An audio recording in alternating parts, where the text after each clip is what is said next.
وہ ایک سیڑھی اور نیچے آ گیا۔ ریوالور کے دستے پر میری گرفت بہت سخت ہو چکی تھی اور میرے رگو پے پر سنسناہٹ کا تسلط ہو چکا تھا۔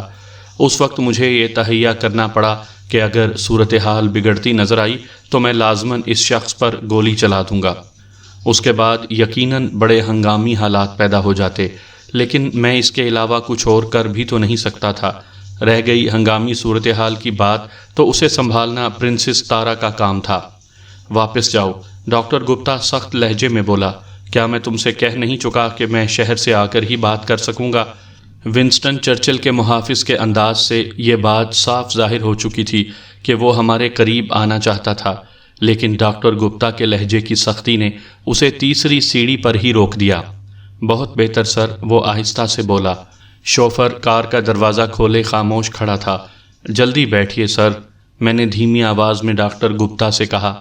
ونسٹن چرچل کا محافظ سختی سے دانت پر دانت جمائے تیسری سیڑھی پر کھڑا رہ گیا اور ہم کار میں بیٹھ گئے۔ شوفر نے کار کا دروازہ بند کیا اور بونٹ کے آگے سے گھوم کر اپنی سیٹ پر جا بیٹھا۔ پھر انجن سٹارٹ ہوا اور کار حرکت میں آ گئی۔ اس وقت میں نے قدرے اطمینان کا سانس لیا۔ ہم ایک پرخطر صورتحال سے تو نکل ہی آئے تھے۔ ونسٹن چرچل کا محافظ یقیناً سمجھ چکا تھا کہ میں ڈاکٹر گپتا کی آڑ میں ڈاکٹر کاچار کو یہاں سے نکال لے جا رہا ہوں۔ وہ ہمیں روکنے میں ناکام ہو گیا تھا، مگر یہ امکان تو بہرحال موجود تھا کہ وہ کسی طرح رینوکا دیوی کو اس صورتحال سے آگاہ کر دیتا۔ کار تیزی سے پھاٹک کی طرف بڑھ رہی تھی، لیکن وہاں تک پہنچنے میں بھی اسے 5 منٹ لگتے۔ ہاسپٹل کا احاطہ بہت بڑا تھا۔ پھاٹک کے قریب پہنچ کر شوفر نے کار کی رفتار کم کر دی اور پھر بڑبڑانے والے انداز میں بولا، یہ پھاٹک کیوں نہیں کھول رہے ہیں سر؟ اس کا مخاطب یقیناً ڈاکٹر گپتا ہی ہوگا۔ معلوم نہیں کیا بات ہے، ڈاکٹر گپتا نے آہستہ سے کہا۔ ان دو جملوں کے تبادلے سے مجھے اندازہ ہوا کہ ڈاکٹر گپتا کی کار دیکھتے ہی پھاٹک کھول دیا جاتا تھا، جبکہ دوسرے لوگوں کا پاس دیکھ کر ہی گارڈ پھاٹک کھولتے تھے۔ پھاٹک کے دائیں بائیں گارڈز کے 2 کیبن تھے۔ ان کیبنوں میں سے کئی مسلح گارڈ باہر نکل آئے تھے اور ان میں سے ایک تیزی سے چلتا ہوا کار کی طرف آ رہا تھا۔ وہ ان گارڈز کا چیف تھا۔ اس کے ہاتھ میں رائفل نہیں تھی، لیکن پہلو سے لٹکے ہوئے ہولسٹر میں ریوالور موجود تھا۔ پھاٹک ہر قیمت پر کھلنا چاہیے، میں نے دانت پر دانت جما کر کہا اور اپنی جیب میں موجود ریوالور کی نال ڈاکٹر گپتا کے پہلو میں مزید گاڑ دی۔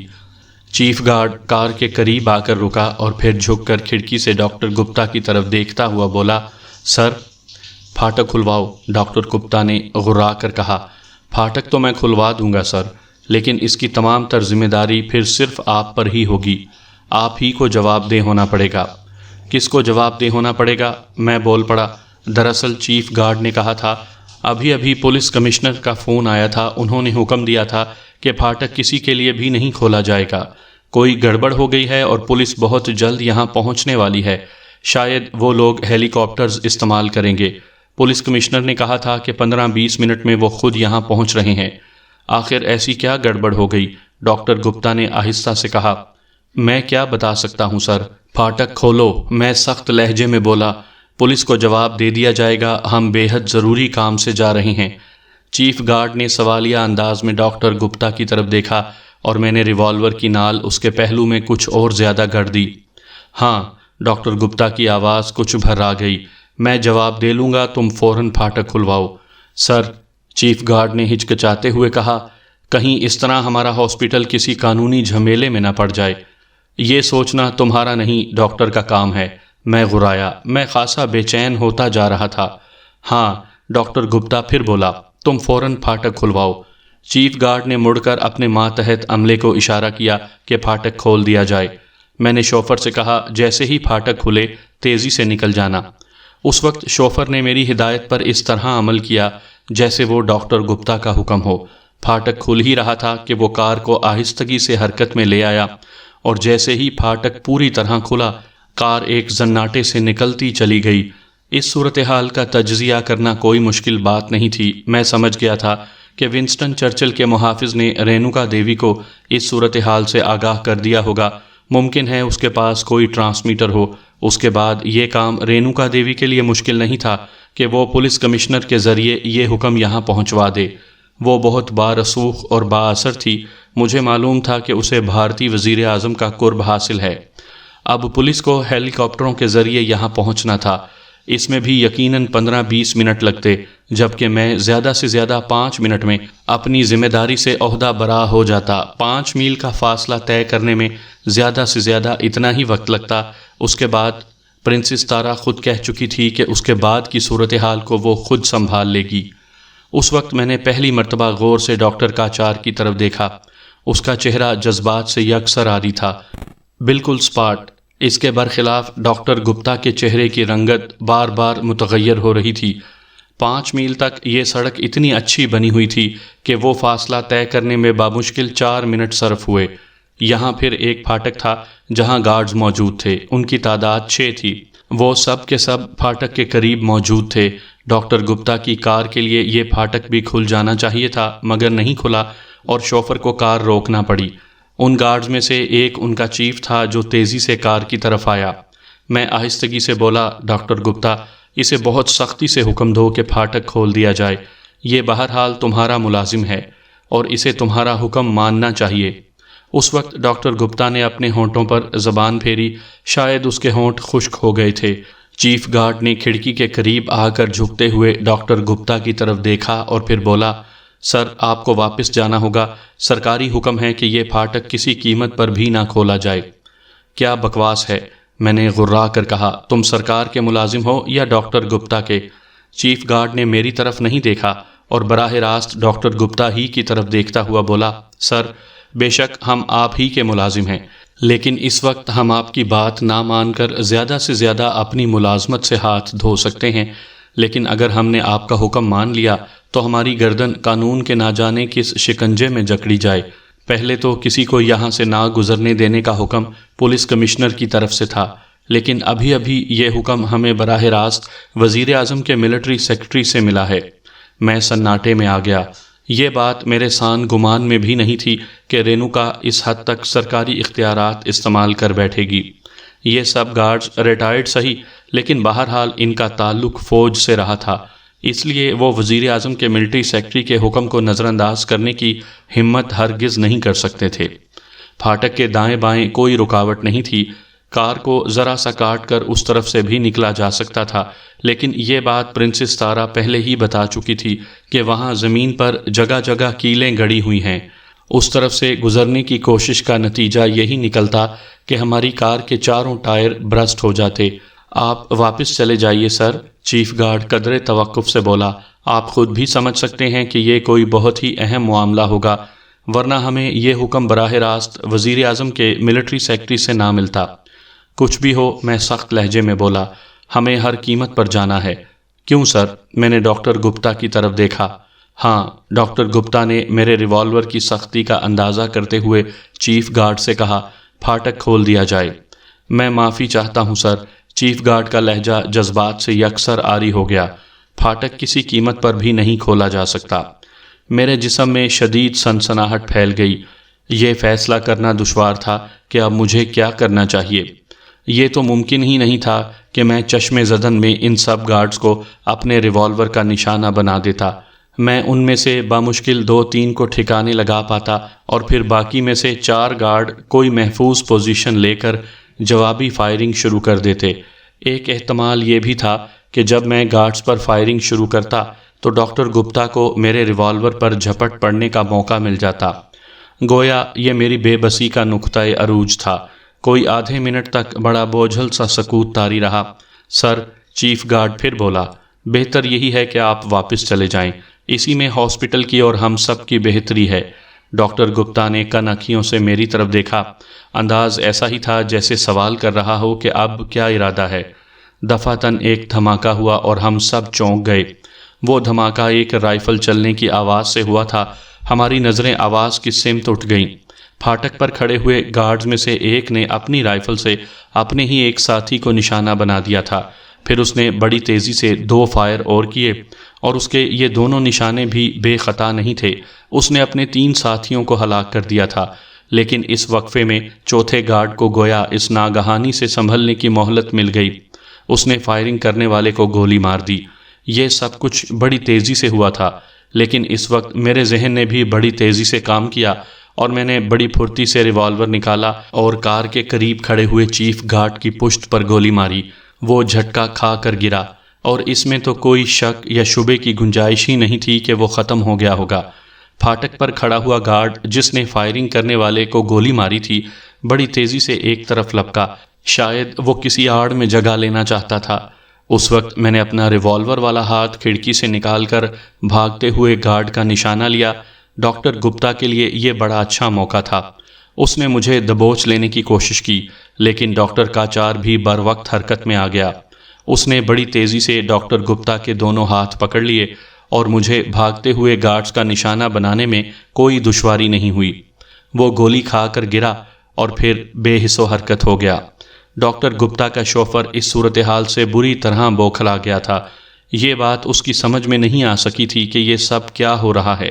گارڈ کو ٹھکانے لگانے کے بعد میں پھر ڈاکٹر گپتا کی طرف متوجہ ہوا اور ریوالور کی نال اس کی کن پٹی سے لگا دی۔ بس ڈاکٹر، کھیل ختم ہو گیا، میں نے کہا، اور پھر میں بولا، شوفر تم نے اگر کوئی غلط حرکت کی تو میں ڈاکٹر گپتا کا بھیجا اڑا دوں گا۔ شوفر دم بخود بیٹھا ہوا تھا۔ یہ صورتحال ایسی تھی کہ بہت تیزی سے کام کرنا ضروری تھا۔ میں نے ڈاکٹر کاچار سے کہا کہ وہ کار سے اتر کر جلدی سے پھاٹک کھول دے۔ ڈاکٹر کاچار نے میری اس ہدایت پر اس سے زیادہ تیزی سے عمل کیا جتنی مجھے اس سے توقع تھی۔ پھر جیسے ہی وہ پھاٹک کھول کر قریب آیا، میں نے اس سے پوچھا، ڈاکٹر کیا آپ ڈرائیونگ کر سکتے ہیں؟ یقیناً۔ تم پچھلی سیٹ پر آ جاؤ شوفر، میں نے حکم دیا۔ ڈاکٹر آپ ڈرائیونگ سنبھالیں۔ پلک جھپکتے میں وہاں جو خون کی ہولی کھیلی گئی تھی اس کے باعث ڈاکٹر گپتا کا چہرہ بالکل سفید پڑ گیا تھا۔ شوفر پچھلی سیٹ پر آ گیا اور ڈاکٹر کاچار نے ڈرائیونگ سیٹ سنبھال لی۔ وہ فوراً ہی کار کو حرکت میں لے آیا۔ اب ہمیں کدھر چلنا ہے؟ ڈاکٹر کاچار نے پوچھا۔ ابھی تو سیدھے ہی چلتے رہیے، میں نے جواب دیا۔ اب مجھے اس لمحے کا انتظار کرنا تھا جب پرنسس تارا اس صورتحال کو اپنے کنٹرول میں کر لیتی۔ میں اپنا کام کر چکا تھا، لیکن کیا یہ حقیقت نہیں تھی کہ اپنا کام میں نے اپنے ہی طور پر پورا کیا تھا؟ اگر ان گارڈز میں سے ایک نے اپنے ساتھیوں کو ہلاک نہ کیا ہوتا تو کیا میں اس پھاٹک سے گزر جانے میں کامیاب ہو جاتا؟ مگر اس گارڈ نے ایسا کیوں کیا؟ اس نے اپنے ساتھیوں کو گولیاں کیوں ماریں؟ میرے پاس ان سوالات کے کوئی جواب نہیں تھے۔ میرے ریوالور کی نال ڈاکٹر گپتا کی کن پٹی سے لگی ہوئی تھی۔ گپتا کے برابر میں اس کا شوفر بیٹھا ہوا تھا۔ ان دونوں کے چہرے تقریباً سفید ہو رہے تھے۔ کار تیزی سے آگے بڑھتی چلی جا رہی تھی۔ اچانک ڈاکٹر کاچار نے مجھ سے سوال کیا، جزیرے پر پہنچنے کے انتظامات کس حد تک مکمل ہو چکے ہیں؟ جی، میں چونک پڑا۔ ڈاکٹر کاچار نے اپنا سوال دہرایا۔ میرے ذہن میں وہ مختصر خط گھوم گیا جو پرنسس تارا نے ڈاکٹر کاچار کے لیے لکھا تھا۔ اس میں جزیرے کا ذکر تھا۔ میرے سوال کرنے پر تارا بولی تھی کہ وہ کوڈ ورڈ ہے، لیکن اب ڈاکٹر کاچار مجھ سے یہ پوچھ رہا تھا کہ جزیرے پر پہنچنے کے انتظامات کس حد تک مکمل ہو چکے ہیں۔ اس سوال کا مطلب یہ تھا کہ پرنسس تارا مجھ سے جھوٹ بولی تھی۔ جزیرہ کوئی کوڈ ورڈ نہیں بلکہ حقیقت تھی۔ مجھے اس کے بارے میں تفصیلات نہیں معلوم ڈاکٹر، میں نے آہستہ سے کہا۔ او، تو وہ تمہیں اس حد تک بے خبر رکھے ہوئے ہے؟ ڈاکٹر کاچار کی آواز بہت دھیمی تھی۔ اس کا مطلب تو یہ ہوا کہ… اچانک اس نے اپنا جملہ ادھورا ہی چھوڑ دیا۔ اس کا کیا مطلب ہوا ڈاکٹر؟ میں نے تیزی سے پوچھا۔ وقت آنے پر معلوم ہو جائے گا۔ ڈاکٹر کاچار نے اپنے سر کو خفیف سی جنبش دی اور اس طرح میرے ذہنی الجھاوے کچھ اور بڑھ گئے۔ جزیرہ، یہ ایک سوال تھا جو میرے دماغ پر گھنیرے بادلوں کی طرح چھا گیا۔ بس اتنی ہی بات سمجھ میں آ سکی تھی کہ کوئی جزیرہ بھی تھا جہاں ہمیں جانا تھا اور پرنسس تارا نے وہاں تک پہنچنے کے انتظامات مکمل کر لیے تھے۔ اس بات کا امکان بھی تھا کہ میرے والد اسی جزیرے پر ہوں۔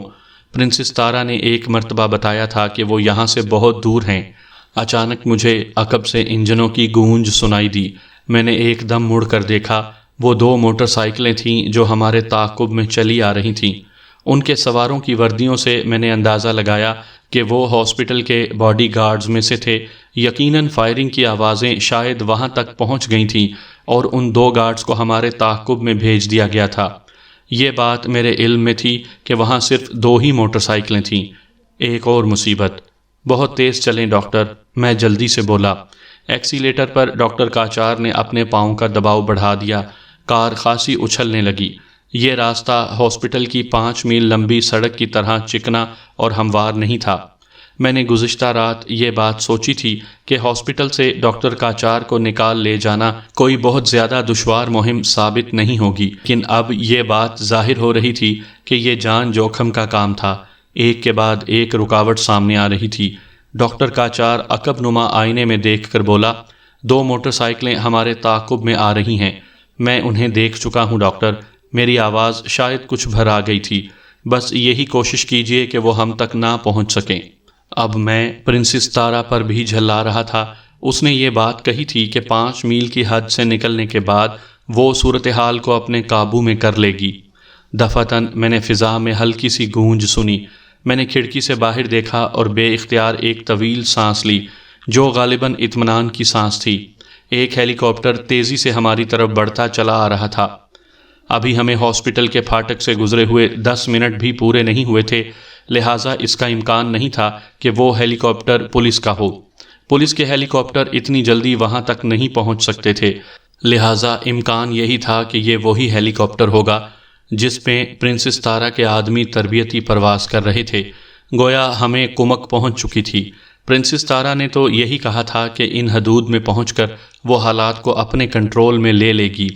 ڈاکٹر، میں نے ایک طویل سانس لے کر ڈاکٹر کاچار سے کہا، غالباً اب ہم بڑی حد تک محفوظ ہو چکے ہیں۔ لیکن اسی وقت ایک غیر متوقع بات ہوئی۔ وہ ہیلی کاپٹر ہماری کار کے قریب پہنچنے ہی والا تھا کہ فضا میں ایک خوفناک دھماکہ ہوا۔ قرمزی شعلے چمکے تھے اور وہ ہیلی کاپٹر ان شعلوں میں لپٹا ہوا زمین کی طرف گرتا ہوا نظر آیا تھا۔ شاید اس پل میرے دل کی دھڑکنیں بھی کچھ لمحوں کے لیے رک گئی ہوں گی۔ وہ سانحہ ایسا نہیں تھا جسے میرے اعصاب آسانی سے برداشت کر جاتے۔ میں اپنی توقعات اور امیدیں اس ہیلی کاپٹر سے وابستہ کیے ہوئے تھا۔ اگر امیدیں ٹوٹنے سے بھی آواز ہوا کرتی تو شاید میرے اندر اس سے زیادہ شدید دھماکہ ہوتا جتنا ہیلی کاپٹر کے پھٹنے سے ہوا تھا۔ اب امکانی بات یہی تھی کہ ہم بچ کر نہیں نکل پاتے۔ ہیلی کاپٹر کو پھٹنے کے دھماکے کی وجہ سے اسٹیئرنگ وہیل پر ڈاکٹر کاچار کے ہاتھ ایک ذرا سے بہکے تھے، لیکن اس نے سنبھالا لینے میں دیر نہیں لگائی تھی۔ پھر اس کے منہ سے بے اختیار نکلا تھا، یہ کیا ہوا؟ امیدوں کے پرخچے اڑ گئے۔ میں جیسے بے خیالی میں بڑبڑایا اور پھر جیسے چونک پڑا، رفتار بڑھائیے، سیکیورٹی گارڈز برابر ہمارے تعاقب میں لگے ہوئے ہیں۔ ایکسیلیٹر پر ڈاکٹر کاچار کے پاؤں کا دباؤ کچھ اور بڑھ گیا۔ ویسے بھی ہماری گاڑی کی رفتار کم نہیں تھی۔ یہ ہیلی کاپٹر؟ ڈاکٹر کاچار نے سوال کرنا چاہا۔ پرنسس تارا، میں نے ٹھنڈی سانس لی۔ کیا؟ ڈاکٹر کاچار بہت شدت سے چونکا تھا۔ کاش ایسا نہ ہوا، یہ بس میرا خیال ہے، میں نے کہا۔ میرے گمان کے مطابق وہ ہیلی کاپٹر پرنسس تارا نے ہماری مدد کی کو بھیجا تھا۔ کیا وہ خود اس میں؟ قدرت ہی بہتر جانتی ہے۔ میں نے ایک مرتبہ ڈاکٹر کاچار کا سوال کاٹ دیا اور اس کے بعد بولا، شاید اب وہ وقت ہے کہ آپ مجھے میرے بارے میں سب کچھ بتا دیں۔ کیا مطلب؟ وہ طاقتیں جو مجھ میں مخفی ہیں، غالباً اب انہی سے بچ کر ہم نکل سکتے ہیں۔ اب مجھے معلوم ہو جانا چاہیے کہ مجھ میں کیا طاقت ہے جسے بروئے کار لا کر میں ان حالات کا تدارک کر سکتا ہوں۔ یہ بہت اچھا موقع تھا کہ میں اپنے بارے میں ڈاکٹر کاچار سے سب کچھ معلوم کر لیتا، لیکن قسمت کو ابھی یہ منظور نہیں تھا۔ فضا میں تڑتڑاہٹ جیسی آواز گونجی۔ ایسا معلوم ہوا تھا جیسے عقب میں کوئی اسٹین گن چلی ہو۔ میں نے مڑ کر دیکھا، یہ ہمارا تعاقب کرنے والے سیکیورٹی گارڈز اس نامعلوم اسٹین گن کا نشانہ بنے تھے۔ ان کے جسم لہو لہان ہو گئے اور ان کی موٹر سائیکلیں زمین سے ٹکرا کر ڈھیر ہو گئیں۔ پھر مجھے دوبارہ چونک کر سامنے کی جانب متوجہ ہونا پڑا، کیونکہ ڈاکٹر کاچار نے بریک لگائے تھے۔ میں نے دیکھا کہ کچھ فاصلے پر ایک عورت ساڑی باندھے کھڑی ہمیں رکنے کا اشارہ کر رہی تھی۔ اسے شناخت کرنے میں دیر نہیں لگی، وہ پرنسس تارا تھی۔ اسے دیکھ کر مجھے ایسی خوشی ہوئی جیسے کسی کو معلوم ہو کہ اسے اس کے کسی عزیز دوست کی موت کے بارے میں غلط اطلاع ملی تھی۔ کار ایک ہلکے سے دھچکے کے ساتھ رک گئی اور پرنسس تارا لپک کر ڈرائیونگ سیٹ کے قریب آئی۔ وہ جلدی سے بولی، ڈاکٹر پلیز ڈرائیونگ سیٹ میرے لیے خالی کر دیجیے۔ ڈاکٹر کاچار نے کسی سوال جواب کے بغیر اسی وقت اپنی سیٹ خالی کر دی۔ اس سنگین صورتحال میں کوئی گفت و شنید کرنا وقت ضائع کرنے ہی کے مترادف ہوتا۔ فوراً ہی پرنسس تارا نے ڈرائیونگ سیٹ سنبھالی اور کار کو تیزی سے حرکت میں لے آئی۔ وہ ہیلی کاپٹر، میں نے کچھ کہنا چاہا۔ مجھے بھی یہی خیال تھا کہ تم غلط سمجھے ہوگے، پرنسس تارا نے جواب دیا۔ تو کیا وہ؟ ہاں، اس ہیلی کاپٹر سے میرا کوئی تعلق نہیں تھا، پرنسس تارا نے میری بات کاٹتے ہوئے جواب دیا۔ یہ بات رینوکا دیوی کے علم میں آ چکی تھی کہ میں ہیلی کاپٹر استعمال کر سکتی ہوں، اس لیے میں نے اس مرتبہ بالکل مختلف پلاننگ کی تھی۔ تو وہ ہیلی کاپٹر رینوکا دیوی نے بھیجا تھا، پرنسس تارا نے جواب دیا۔ مجھے اس کی توقع بھی تھی، لہٰذا میں نے اس صورتحال سے نپٹنے کی مکمل تیاری کر لی تھی۔ اس ہیلی کاپٹر کو میرے ہی آدمیوں نے تباہ کیا ہے۔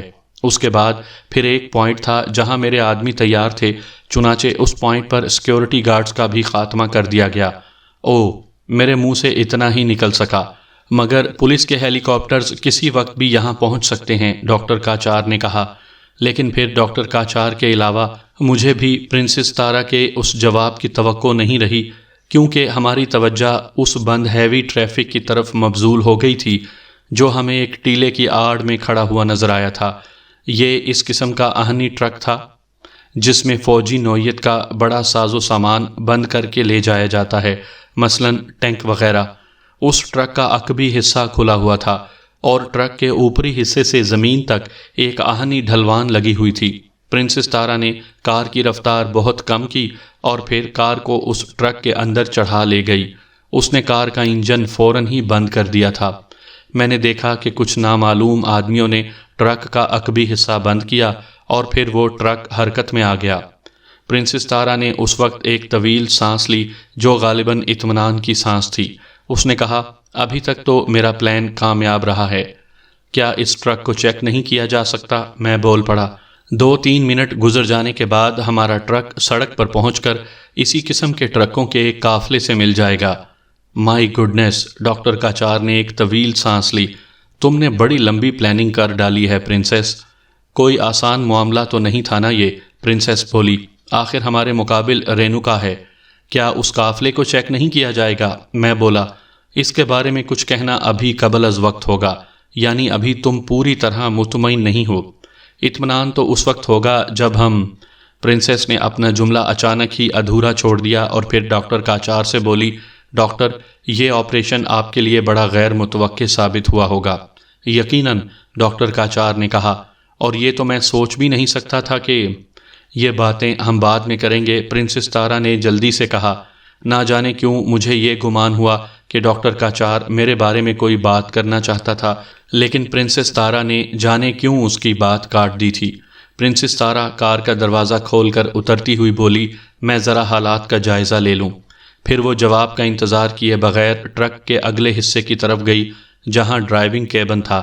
پرنسس تارا نے ڈرائیونگ کیبن کی ایک کھڑکی کھول کر ڈرائیور سے کچھ باتیں کیں اور پھر لوٹ آئی۔ اب ہم سڑک پر قافلے میں شامل ہو چکے ہیں، اس نے ہمیں بتایا۔ اس قافلے میں ہمارے ٹرک سمیت 7 ٹرک ہیں اور ان ٹرکوں کا تعلق؟ ڈاکٹر کاچار نے سوال کیا۔ وہ سب میرے تابع ہیں۔ فائن۔ میں اس وقت خود کو احساس کمتری کا شکار محسوس کر رہا تھا۔ وہ دونوں اس طرح باتیں کر رہے تھے جیسے میری کوئی حیثیت ہی نہ ہو، جبکہ پرنسس تارا کے بقول میں حیرت انگیز طاقتوں کا مالک تھا۔ کیا حیرت انگیز طاقتوں کے مالک کے ساتھ لوگوں کا یہی رویہ ہوتا ہے؟ میں خود کو کسی حد تک غصے میں محسوس کرنے لگا۔ جزیرے تک رسائی کیسے ہوگی؟ ڈاکٹر کاچار نے پرنسس تارا سے سوال کیا۔ جانے کیوں؟ پرنسس تارا ہنس پڑی۔ ڈاکٹر کاچار خشک لہجے میں بولا، کیا میں نے کوئی مضحکہ خیز سوال کیا تھا؟ او نہیں ڈاکٹر، پرنسس تارا نے جلدی سے کہا، دراصل مجھے ایک اور خیال آ گیا تھا۔ کیا مطلب؟ جزیرے تک پہنچنے کا جو پلان میں نے بنایا ہے اس کا علم جب رینوکا کو ہوگا تو شاید وہ اپنی بوٹیاں نوچ ڈالے گی۔ ایسا کیا پلان ہے؟ اچانک میں غرا اٹھا۔ کیا میں مٹی کا مادھو ہوں؟ پرنسس تارا اتنی سنجیدگی سے میری طرف دیکھنے لگی جیسے پوچھ رہی ہو کہ میری اس بات کا مطلب کیا ہے۔ میں اس کی آنکھوں میں دیکھتا ہوا بولا، کیا اس سارے ہنگامے میں میری کوئی حیثیت نہیں ہے؟ یہ تم نے کیسے سمجھ لیا؟ پرنسس سنجیدہ ہی رہی۔ اس لیے کہ مجھے کسی گفتگو میں شامل ہی نہیں کیا جا رہا۔ ہر بات کا ایک وقت ہوتا ہے مسٹر ونود کمار۔ وہ بات اگر وقت سے پہلے یا بعد میں ہو تو نہ صرف بے اثر بلکہ بعض اوقات ضرر رساں بھی ثابت ہوتی ہے۔ تم نے بتایا تھا کہ میں کچھ غیر معمولی طاقتوں کا مالک ہوں اور میری ان سخت طاقتوں کا علم صرف ڈاکٹر کاچار کو ہے۔ یقیناً میں نے کہا تھا اور غلط نہیں کہا تھا، تو پھر اب مجھے وہ سب کچھ معلوم ہونا چاہیے۔ میں پھر کہوں گی کہ ہر بات کا وقت مقرر ہوتا ہے، ویسے اب تمہیں زیادہ انتظار نہیں کرنا پڑے گا۔ اس سے پہلے کہ میں پھر کچھ کہتا، ٹرک کے ڈرائیونگ کیبن کی طرف سے کھٹکا ہوا۔ اوہ، کوئی خاص بات معلوم ہوتی ہے، پرنسس تارا نے جلدی سے کہا، اور پھر کار سے اتر کر ڈرائیونگ کیبن کی طرف بڑھ گئی۔ اس مرتبہ وہ کھڑکی کھول کر کچھ زیادہ دیر تک باتیں کرتی رہی، پھر آخر ہماری طرف آئی۔ اس مرتبہ اس کے چہرے پر تفکر کے سائے رقصاں تھے۔ صورتحال پھر غیر یقینی ہو گئی ہے۔ وہ کار کے قریب آ کر بولی، لیکن دروازہ کھول کر سیٹ پر نہیں بیٹھی۔ کیا مطلب؟ ڈاکٹر کاچار جلدی سے کار کا دروازہ کھول کر اندر داخل ہوا، پھر میں نے بھی اس کی تقلید کی۔ ابھی ذرا دیر پہلے میں نے ڈرائیور سے بات کی تھی تو اس نے مجھے پریشانی سے بچانے کے لیے ایک بات نہیں بتائی تھی، لیکن اب آخر اس نے فیصلہ کر ہی لیا کہ مجھے اس خطرے سے باخبر کر دے۔ اسے اس خطرے کا علم اسی وقت ہو گیا تھا جب ہم اس ٹرک میں آئے بھی نہیں تھے۔ آخر ہوا کیا؟ ڈاکٹر کاچار کی بے چینی کچھ اور بڑھ گئی۔ پرنسس تارا نے کہا، ہمارے ٹرک میں ٹرانسمیٹر موجود ہے اور اتفاق سے اس پر پولیس کے ٹرانسمیٹرز پر ہونے والی کچھ باتیں سن لی گئی ہیں۔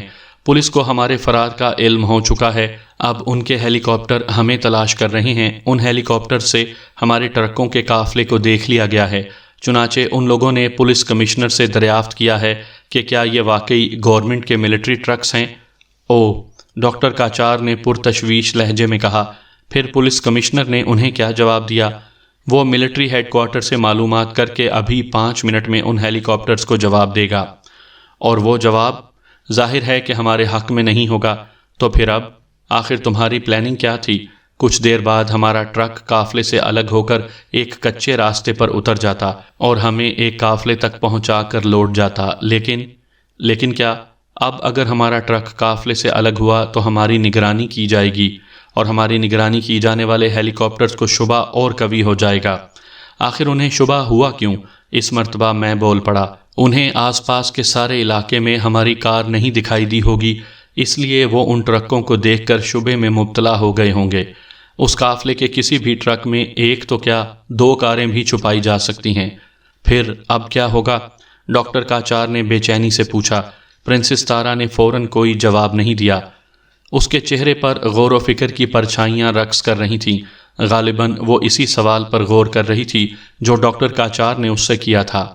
اب تو پرنسس تارا ہونٹوں ہی ہونٹوں میں بڑبڑائی، لیکن پھر اپنی بات پوری کیے بغیر تیزی سے ڈرائیونگ کیبن کی کھڑکی کی طرف گئی۔ اس مرتبہ اس نے ڈرائیور سے بہت مختصر گفتگو کی تھی، پھر وہ ٹرک ہی کے ایک گوشے کی طرف بڑھی جہاں ایک چھوٹا سا اٹیچی کیس رکھا ہوا تھا۔ وہ اس نے کھولا اور پھر پلٹ کر ہماری طرف دیکھتے ہوئے بولی، اس میں دیہاتی طرز کے لباس موجود ہیں، یہ ہم کو گاؤں پہنچ کر پہننا تھے، لیکن اب صورتحال بدل چکی ہے۔ اب ہمیں فوراً یہ لباس تبدیل کرنا ہے اور اس ٹرک سے اتر جانا ہے۔ اب ہمیں پیدل ہی اس گاؤں تک پہنچنا ہوگا۔ کتنا فاصلہ ہے؟ ڈاکٹر کاچار نے پوچھا۔ اب یہاں سے بامشکل 3 میل ہوگا۔ پرنسس تارا نے اٹیچی کیس میں سے دیہاتی طرز کے کپڑے نکالتے ہوئے کہا۔ وہ سب مردانہ کپڑے تھے۔ کیا تم بھی یہی کپڑے پہنو گی؟ میں نے متحیر لہجے میں پرنسس تارا سے پوچھا۔ ہاں، کیوں؟ میرا مطلب ہے مردانہ لباس یہی ضروری ہے، پرنسس تارا نے کہا۔ اب ہمیں باتوں میں وقت ضائع نہیں کرنا چاہیے۔ ہم لوگوں نے کپڑے تبدیل کرنے میں حتی الامکان عجلت سے کام لیا۔ کار کی آڑ ہمیں حاصل ہی تھی، اس لیے لباس کی تبدیلی کا عمل حجاب کا سبب نہیں بن سکتا تھا۔ اس لباس میں پرنسس ایک نوجوان لڑکا نظر آ رہی تھی۔ ڈاکٹر کاچار ایک بڑا سا پگڑ باندھ کر اچھا خاصا جفا کش کسان معلوم ہو رہا تھا۔ میں نے گلے میں صرف ایک رنگین چادر ڈال لی تھی، اپنے سر کے فیشنیبل بالوں کو صرف بکھرا لیا تھا۔ البتہ پرنسس تارا کے لیے پگڑی باندھنا اس لیے ضروری تھا کہ وہ اپنے لمبے بالوں کو اسی طرح چھپا سکتی تھی۔ ٹرک کے ڈرائیور سے کچھ گفتگو کرنے کے بعد پرنسس تارا نے بتایا کہ ایک ہیلی کاپٹر ہمارے قافلے کے آس پاس اڑتا پھر رہا ہے، کبھی کچھ دور نکل جاتا ہے اور کبھی بالکل قریب آ جاتا ہے۔ ہمیں ٹرک سے اس وقت اترنا ہے جب وہ ہیلی کاپٹر کچھ دور ہو اور ہمیں ٹرک سے اترتے ہی کسی چیز کی آڑ بھی حاصل ہو سکے۔ پرنسس تارا کے چہرے پر پھیلے ہوئے اضطراب سے صاف ظاہر ہو رہا تھا کہ وہ بڑی شدت سے وقت کی کمی یا وقت کی نزاکت کو محسوس کر رہی تھی۔ ظاہر ہے کہ ایسا ہونا بھی چاہیے تھا۔ ہیلی کاپٹر کو کسی وقت بھی پولیس کمشنر سے یہ بات معلوم ہو سکتی تھی کہ یہ قافلہ ملٹری سے کوئی تعلق نہیں رکھتا، اور اس کے بعد یقیناً ہم خطرے میں پڑ جاتے، لیکن کم از کم اس وقت تک کوئی خطرہ پیش نہیں آیا جب تک ہم اس ٹرک میں رہے۔ ٹرک سے اترتے وقت تک کوئی خاص بات نہیں ہوئی۔ ٹرک سے ہمارے اترنے کا عمل اس وقت ہوا جب قافلے کی نگرانی کرنے والا ہیلی کاپٹر کچھ دور تھا، اور بظاہر اس کے امکانات نہیں تھے کہ ہمیں ٹرک سے اترتے ہوئے دیکھ لیا جاتا۔